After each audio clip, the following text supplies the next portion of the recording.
houses near transit held their value by 25% better than houses that were disconnected.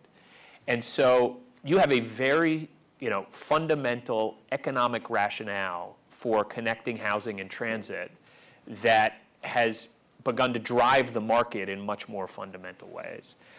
I don't think we're quite there on the economic argument. I think this is why this report is so important, is that we've got to build the data, the evidence that in fact connecting jobs makes them more attractive to transit, makes them more attractive, helps broadly the city, the metro do better, those suburbs do better. I think we're starting to get there.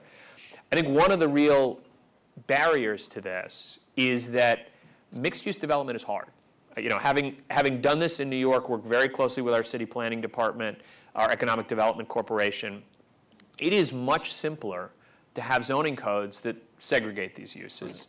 It is much easier to finance, single use. We have this in FHA. We've quintupled our volume in our multifamily programs.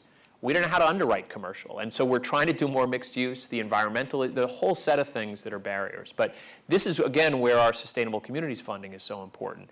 We're literally, at a time when city and state budgets are falling apart, we're literally funding the planning of mixed use TOD development, the zoning that needs to happen, and providing the technical assistance. I can't tell you, when we were in New York doing this, how many mayors would come to us and say, you know what, I'd love to do this. I don't know how. I don't have the technical capacity in my planning department.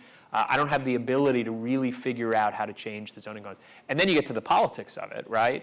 And you say we want to put 40-story buildings or 20-story buildings. You're going to run into those barriers. So it does take time and capacity. We have to lay the groundwork for this, and I think that's really what we're trying to do with this Sustainable Communities Partnership.